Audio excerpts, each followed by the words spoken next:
Funding for this edition of One-on-One with Steve Adubato has been provided by Delta Dental of New Jersey. Everyone deserves a healthy smile.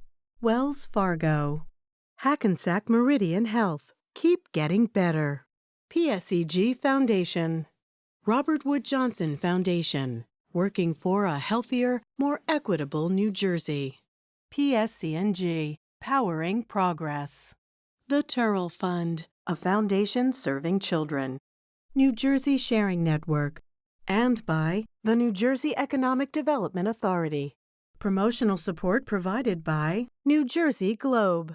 And by NorthJersey.com and Local IQ, part of the USA Today network. This is One-on-One. I'm an equal American just like you are. The way we change presidents in this country is by voting. A quartet is already a John. It's just the new John. January 6th was not some sort of violent, crazy outlier. I don't care how good you are or how good you think you are, there is always something to learn. I mean, what other country sends comedians over to embedded military to make them feel better? People call me because they feel nobody's paying attention. It's not all about memorizing and getting information. It's what you do with that information. Start talking right now. Such a good question. High five. Hi, everyone. Steve Adubato. The entire program dedicated to an important topic, fascism, not just around the world, but in the United States of America. Jason Stanley is the author of Erasing History, How Fascists Rewrite the Past to Control the Future, and also a professor of philosophy at Yale University. Good to see you, Professor. Good to see you, too. Great to be in conversation with you after hearing about you for quite some time. Well, I've been fascinated by this book for months now. Question. We're doing this program right before the presidential election of 2024. Don't know who's going to win. Don't know what the transition is going to be. We hope and pray that it's peaceful. No matter who wins, who knows? Question. Define fascism for us, because it's been used in political discourse an awful lot these days. And my sense is, and you're the scholar, misused, please. Yeah, I don't think it's being misused now. I think finally, at long last, people are recognizing Trumpism, the social and political movement, as a fascist social and political movement, perfectly ordinary occurrence in 20th and 21st century political life. Before you go any further, Professor, before you go any further, Democrats have been accused of fascism by folks on the hard right. So that's what I don't know what we mean by used and misused, but I'm hearing it going, wow, that word's being used a lot. What the heck does it mean? Please, I apologize for interrupting. No, absolutely, absolutely. Any political word is going to be used as a weapon against the other group, and then bit back.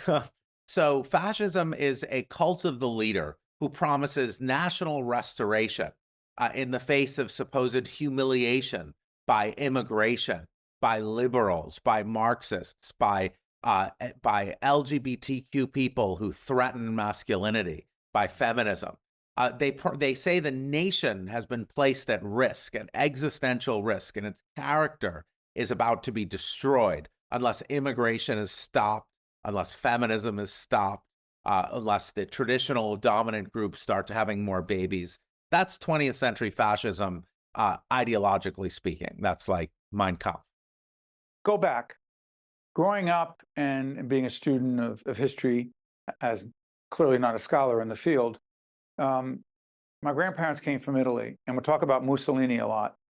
And Benedetto Mussolini was a dictator. Was he a fascist, A, and B, is that a different kind of fascism / Hitler fascism Right. versus today? Please, Professor. Right. Fascism originates as a term to describe Mussolini and his followers, so sort of paradigmatically. But German fascism and Italian fascism are quite different in a lot of ways. And so the scholarly dispute, there's a big scholarly question about whether those are, they're so different from each other. And so like the relation of business to government is different in those two cases. Hitler kind of let the super wealthy do what they wanted as long as they supported him.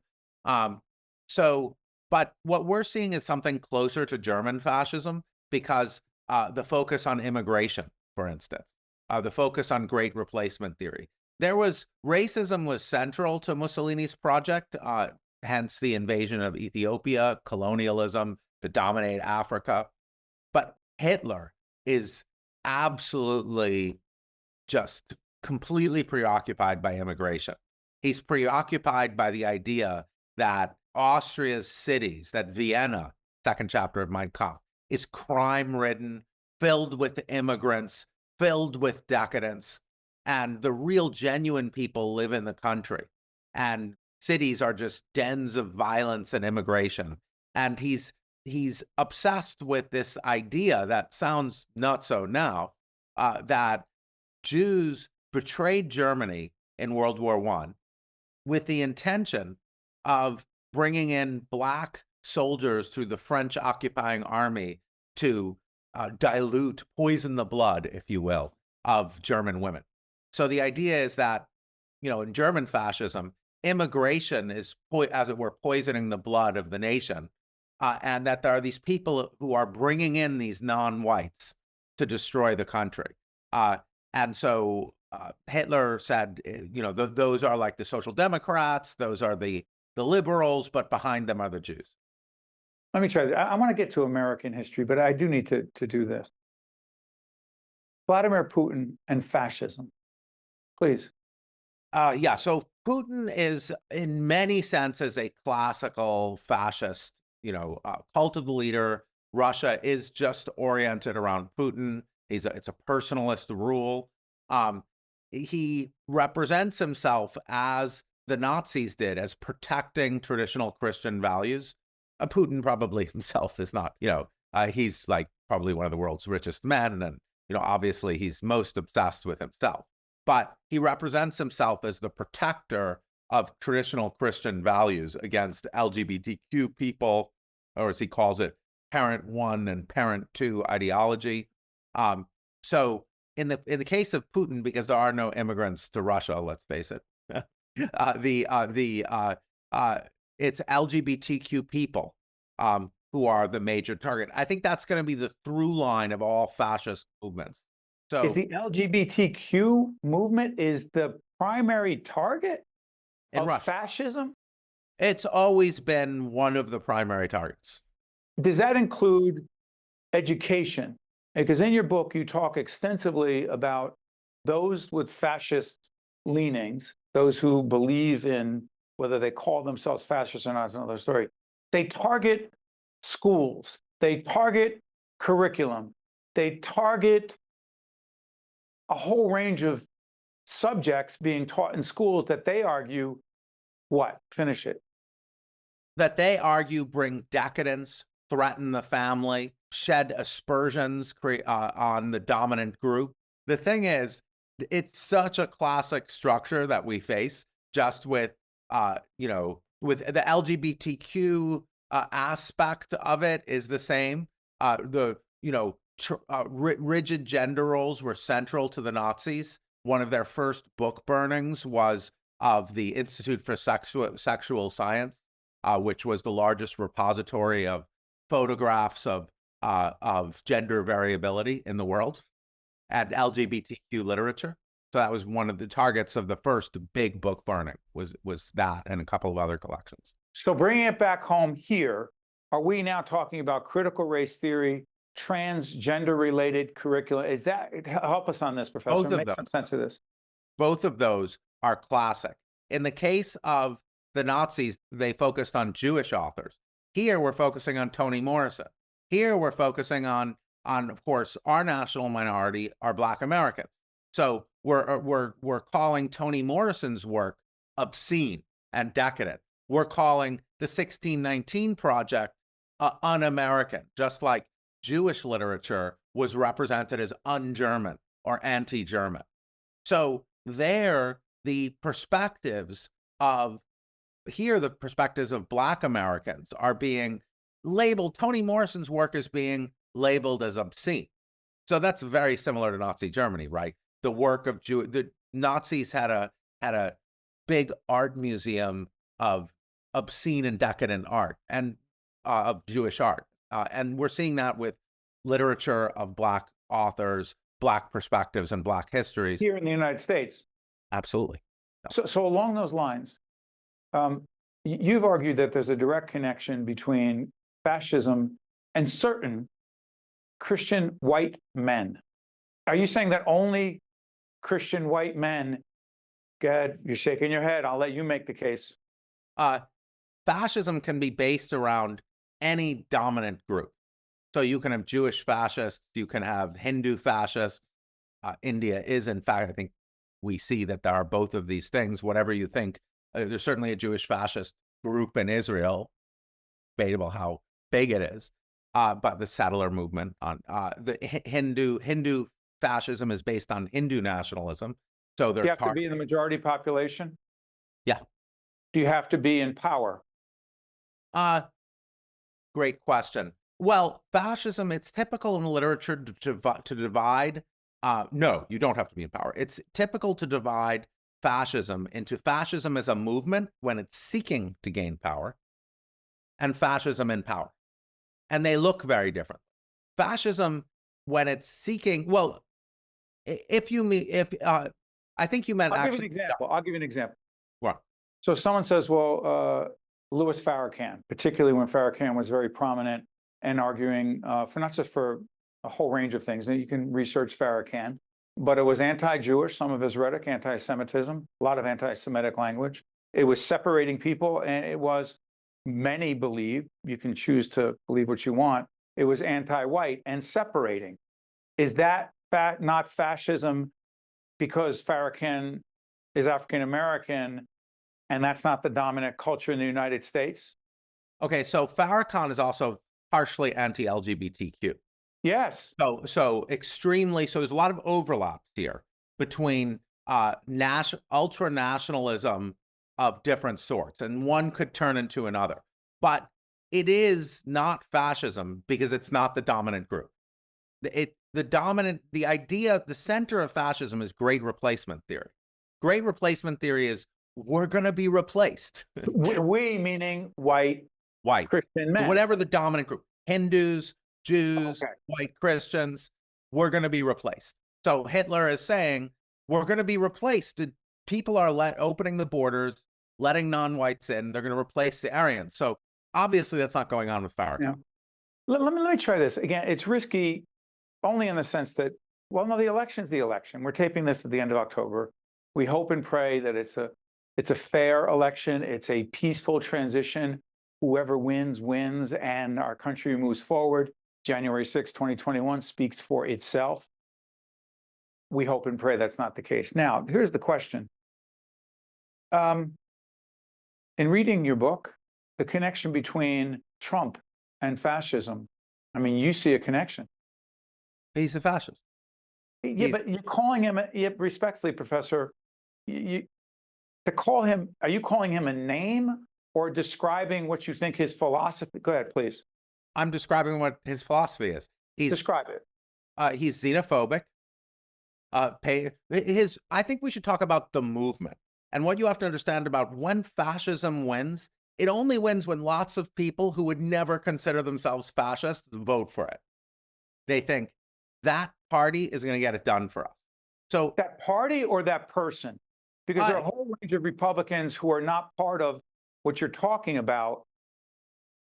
Do you mean the MAGA movement, Trump? Because it's not party, it's not D's and R's. The MAGA movement. Go ahead, the MAGA movement. Go ahead. The MAGA movement. I meant by party the MAGA movement. There's plenty of Republicans who are anti-fascist. I mean, John McCain was an anti-fascist hero. And Liz Cheney, the list goes on. Chris Christie in New Jersey, keep going. Exactly. So remember, fascism is a cult of the leader. So when you have a party or a part of a party, whatever we want to call MAGA Republicanism, let's call that a party. That is based around Trump. It's a personalist cult around Trump. And it's saying, but it brings with it a number of different people with agendas like Project 2025. So Trump is going to enable those agendas. And those agendas include Christian nationalism. They include slashing taxes and other immense, eliminating regulation on Cutting oil. taxes is not fascist. No. Of course, that's why I said fascism only wins when you attract lots of different groups who themselves wouldn't consider themselves fascists. So in Germany, the business elite supported Hitler because he was going to smash the labor union. So you're going to have billionaires supporting Trump who are like, well, I don't care about the immigration stuff. Maybe my son is trans or something, or my daughter is trans, but that won't affect me. But he will do this for me. And so what a fascist grouping does, it tends to be very wealthy business people, then a kind of dominant group, anxious people who feel they're being displaced, then religious nationalists who are against abortion, against LGBTQ perspectives and people. But Professor, isn't this more complex? Again, don't know how the election is going to turn out, but it's not a secret as we tape this program that a significant number of African-American men disproportionately, Hispanic men disproportionately, and again, not a majority. I don't know what it is. That's not the issue. But how the heck can you call Trump a fascist when in fact he has a significant amount, I'm not saying a majority or plurality, anything like that, of support in the non-dominant group? It doesn't add up to me. Totally. These are important things to work out as one is, and we're all working this out together, but it's not like I think we can expect this. Sure. So we all know that all white supremacists and all KKK fans are voting for Trump. So we know that. So then the question is, why is it? And we know all anti-Semites are voting for Trump.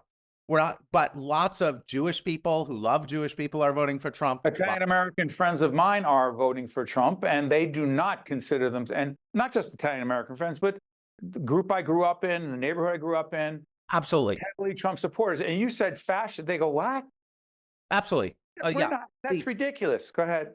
Yeah, which is also a lot of social conservatives voted for the Nazis because the Nazis said the other people are for making your kids gay. So plenty of social conservatives voted for Nazis without considering themselves Nazis just because of the LGBTQ element to the Nazi platform. So there's an element. So I also think there's a substantial amount of misinformation going on in focus groups. So mass deportation, what does that mean? I think if you ask, I think a lot of people, a lot of Latinos who will say, who are going to support Trump or in that camp right now, think mass deportation means sending back Mexicans who came here in the last 2 years. Once they're told no, it means like, your cousin who didn't do her paperwork quite right, she'll be in a camp. Then it's a different, I think the media has been failing us. We have failed on the issue of fact. No. I'm not talking about me or public television. You think we, by and large, in the mainstream media have not done a good enough job putting this fascism in perspective, putting fascism in perspective and the danger it potentially causes for our nation and our future and democracy.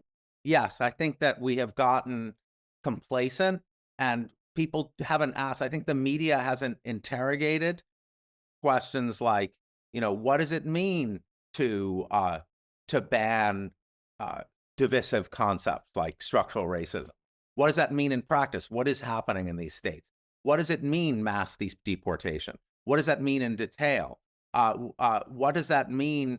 Like we see in Oklahoma, we see these things happening already. We see in Oklahoma, buying Bibles for every classroom, requiring teachers to teach out of the fascist. No, that's Christian nationalism. Okay, but it's what I'm saying is the media is failing to explain the extremity of the extreme nature of what is being proposed. What do you? Okay, first of all, two quick follow-ups. A, can Democrats be, are Democrats some fascists? No, they can be communists.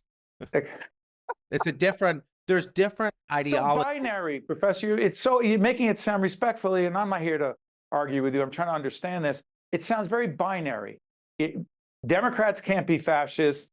Right. Republicans are no, you didn't say that, but this group is more likely to be. Okay, so there's a confusion, there's a bit of a confusion you're making. You think fascism is a slur that means bad things. It does. It means a specific thing. Mussolini was proudly fascist. Many people were now I think you're going to get more and more people self-describing as fascists, but fascism is a very particular thing. There are very bad left-wing things, but they're not fascism. They're just as bad as fascism. Mao killed as many people. Mao Zedong, right? You know, but they're not fascists.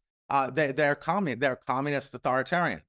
So where's the military in this? Where's the military in this? Excellent. Oh, how does the military fit? Connect fascism, fascist leadership with the military, please, Professor. Fascist leadership venerates the military. The tricky thing in the like, look at Russia. That would be a classic case. Look at where the United States, the history of the United States with fascism is a little bit more complex. In the 30s, the German-American Bund and the America First Party, led by Lindbergh, who we know the Nazis regarded Charles Lindbergh as hopefully a future American dictator, Hitler. They were for keeping America out of the war. They were for keeping America out of World War II because they thought, you know, we're actually unified with these people. Why should we? Were they isolationists like Joseph Kennedy? Not all isolationists are fascist. Sorry for complicating it. Go ahead. Right. No, I'm saying a fascist structure is a very specific thing, and it's somewhat different in different countries. In America, the America First movement, which we know was connected in all sorts of, you know, it was all sorts of ways to German support, and the America First movement was isolationist. It was also, Lindbergh was an explicit racist and an explicit anti-Semite. He said we need to seal the walls to protect the white race against the yellow race and the black race. So each of these individual components, like, is not itself fascism, but fascism is a structure of anti-immigration. Certainly, the certain elements like a strong military. I'm for a strong military because I'm for. But it's using the military. In your book, you talk about the use of the military to put down those who oppose. Is that a fair assessment? Yeah. Yeah. So targeting the opposition with this is classic, and most authoritarian regimes, all authoritarian regimes are going to do this, though. All authoritarian regimes, fascism, communism, whatever stripe they come in, Fidel Castro or Putin, are going to imprison their political opponents. So, Professor, help me on this. Whether someone's a communist, a socialist, whether it's China or Castro, you know, when Castro took over but didn't take over, Batista got thrown out and he was a dictator there. They don't call themselves fascists per se, but the military is key to shutting down any opposition. Fair to say? Absolutely. Any kind of authoritarianism, be it fascism, be it communism, or some other kind of, or monarchy, is going to use the military against its political opponents because it's not a democracy. And so there can't be political opponents. A king will do that too. So that's authoritarianism. A lot of the confusion that's happening with terminology is that we face an authoritarian threat. The specific kind of authoritarian threat we face is fascism, unlike, say, in Venezuela, where they faced communism. So we face fascism. That means we should expect certain things. One of the things is like extortion, like, unless we win, we're going to tear this place down. That is. Are you worried that's how, again, 45 seconds left, unfair to you? We can hope and pray all we want. Are you worried that there are some who, if they do not win this election, next election, will tear it down? Yeah, I expect that. You expect it? Yeah, it happens all over the world. why wouldn't it happen here? It's what we're being told. So I think it's likely. Jason Stanley, this is his second book on fascism. He's fascinated by fascism, and he's, I believe, caused many watching right now, and me doing this, to be even more interested in fascism than ever before. Erasing History is the book, How Fascists Rewrite the Past to Control the Future. Jason Stanley, a professor at a little university, Yale University. Great having you with us, Professor. Wish you all the best. Thank you. Thank you so much. I'm Steve Adubato. That's another compelling, important interview. Doesn't matter whether you agree or not. Just make you think. See you next time. One-on-One with Steve Adubato is a production of the Caucus Educational Corporation, celebrating 30 years in public broadcasting. Funding has been provided by Delta Dental of New Jersey, Wells Fargo, Hackensack Meridian Health, PSEG Foundation, Robert Wood Johnson Foundation, PSCNG, the Turrell Fund, a foundation serving children, New Jersey Sharing Network, and by the New Jersey Economic Development Authority. Promotional support provided by New Jersey Globe and by NorthJersey.com and Local IQ. I'm Tim Sullivan, CEO of the New Jersey Economic Development Authority. Since joining the NJEDA, I've been struck by the incredible assets and resources that New Jersey has to offer. The NJEDA is working every day to grow New Jersey's economy in a way that maximizes the values of those assets to benefit every single New Jersey resident. This includes more support for small businesses and a focus on reclaiming New Jersey's position as a leader in the innovation economy. Visit njeda.com to learn more about how NJEDA is building a stronger and fairer New Jersey economy.